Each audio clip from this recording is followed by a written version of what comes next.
Bien bonjour chères lectrices et chers lecteurs. On se retrouve aujourd'hui pour une vidéo qui devrait être assez courte. Je voulais vous faire un petit point coup de cœur sur le livre Icebreaker de Hannah Grace. En français, il a été publié chez BMR. C'est du grand format et il me semble qu'il est à 18 €, quelque chose comme ça. Je vous mettrai le prix à l'écran si jamais c'est pas ça.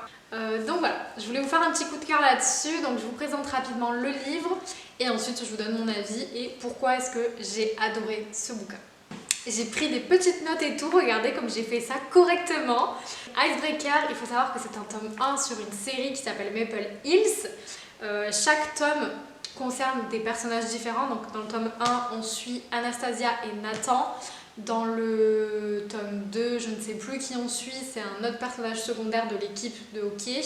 Et dans le tome 3, celui que j'attends avec impatience, on va suivre Henry qui, pareil, fait partie de l'équipe de hockey et qui est un des meilleurs amis de Nathan. Et franchement, j'ai tellement hâte de le découvrir. C'était un peu mon petit chouchou, même si c'était un personnage secondaire dans cet homme-là. Les tropes de ce bouquin, c'est bien évidemment une romance sportive universitaire. Voilà. C'est un peu... pas vraiment du Enemies to Lovers, mais on a un peu cette ambiance où, au début, lui, il l'aime bien, mais elle le supporte pas. Donc ça fait un peu Enemies, vous voyez, et évidemment, ça finit en Lovers. En gros, le résumé, c'est on suit Anastasia et Nathan.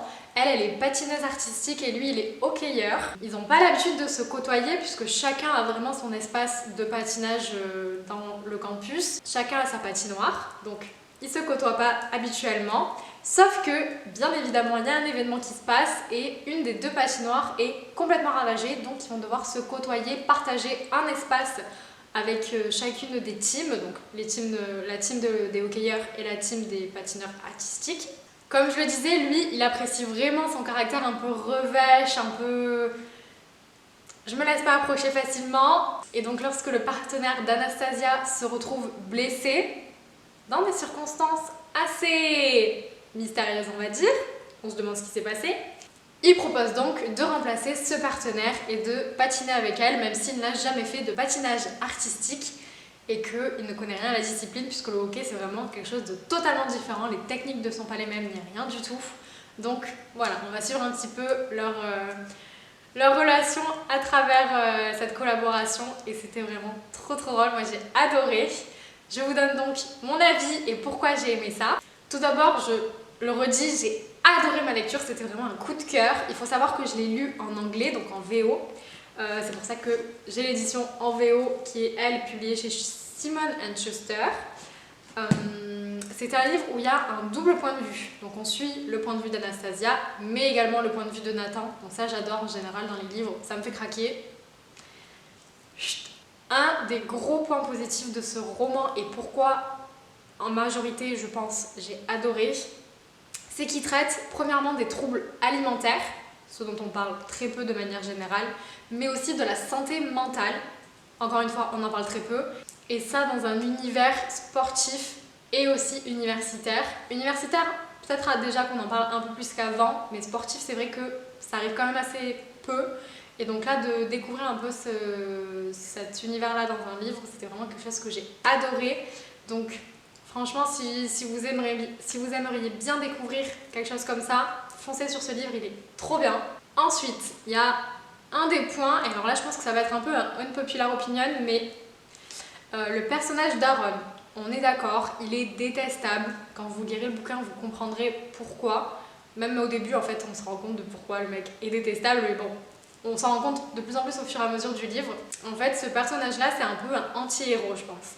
Et vraiment, le fait qu'il y ait ce personnage-là, ça apporte vraiment quelque chose à l'histoire. Et moi, pour le coup, j'ai bien aimé, pas vraiment son personnage, mais l'utilisation de son personnage dans le cadre de l'histoire.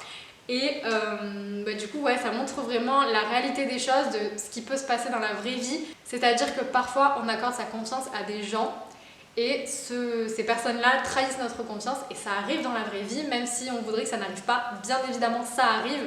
Et là, pour le coup, elle lui a vraiment accordé toute sa confiance et on se rend compte que peut-être qu'elle n'aurait pas dû, peut-être que ce n'est pas juste un petit con un peu arrogant qui a du mal à extérioriser ses sentiments, peut-être qu'il y a un peu plus que ça et que c'est vraiment juste un gros con, soyons honnêtes, soyons clairs sur le sujet. Donc voilà, j'en dis pas plus pour pas spoiler si jamais vous l'avez pas encore lu, mais voilà, vraiment ce personnage-là, j'ai adoré l'utilisation que l'autrice en a fait parce que du coup, voilà, ça met un peu en avant des comportements abusifs, un peu toxiques. Et pour finir, le gros point évidemment de ce livre, c'est la relation entre Anastasia et Nathan. Vraiment, je les adore, c'est mes bébés. Ils sont vraiment trop adorables et ce que j'aime bien avec eux, c'est que c'est un peu du Grumpy Sunshine inversé, c'est-à-dire que c'est lui vraiment le sunshine de la relation, il est toujours de bonne humeur, il est toujours avec le mot qui fait plaisir, avec les petites attentions, et elle est un peu en mode grumpy, il faut que je fasse attention, faut pas que j'en dise trop, faut pas que... Voilà, il faut pas qu'il pense que je l'apprécie trop vite, tout ça. J'ai bien aimé, c'était assez drôle, il y a des moments qui sont vraiment assez cocasses à cause de ça, donc franchement, si vous aimez bien cette trempe-là, n'hésitez pas, foncez. Et pour finir, sur le dernier petit point, je sais que c'est un défaut que beaucoup de personnes trouvent à ce roman, mais moi, je trouve qu'en fait que c'est un peu le but du bouquin, je sais que c'est un peu le but du bouquin. Oui, il y a beaucoup de scènes de smut, mais c'est le but du bouquin. Et franchement, je trouve que les scènes, elles sont assez sympas en vrai.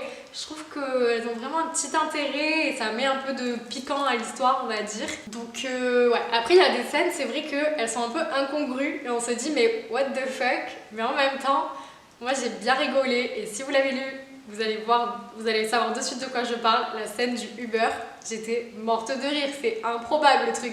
Mais bon, c'est quand même assez marrant je trouve, donc bon. C'est une petite scène assez sympa, vous verrez si vous ne l'avez pas encore lu. En tout cas, j'espère que je vous ai convaincu de lire Icebreaker d'Anna Grace. Si c'est pas le cas, je suis très fortement déçue. En tout cas, n'hésitez pas à me dire dans les commentaires si vous l'avez lu ou si vous comptez le lire, s'il est dans votre palle ou si vous voulez l'acheter. J'espère que j'ai réussi à convaincre certaines d'entre vous, parce que vraiment, c'est un de mes énormes coups de cœur de l'année dernière et ouais, je compte bien faire une petite promotion partout sur les réseaux pour ce bouquin parce que je l'aime trop en fait et il faut vraiment que je lise Wildfire, donc c'est le tome 2 qui est sorti et qui est dans ma palle. Et alors dès que Daydream il sort, mais comment vous dire, c'est le tome 3, comment vous dire que je l'achète à la minute où il sort et je le lis direct, c'est sûr et certain. Enfin voilà, j'arrête de blablater, c'était une vidéo assez courte finalement, encore une fois, on arrive à raccourcir tout ça, écoutez. J'espère que ça vous a plu, n'hésitez pas à liker la vidéo, à laisser un petit commentaire d'encouragement, ça fait toujours plaisir, ou à vous abonner si c'est pas encore fait, ça fait plaisir, et oui. Moi je vous fais des bisous, je vous souhaite de passer de bonnes journées, soyez gentils avec vous-même et avec les autres, ça fait pas de mal, et on se retrouve très bientôt. Bisous!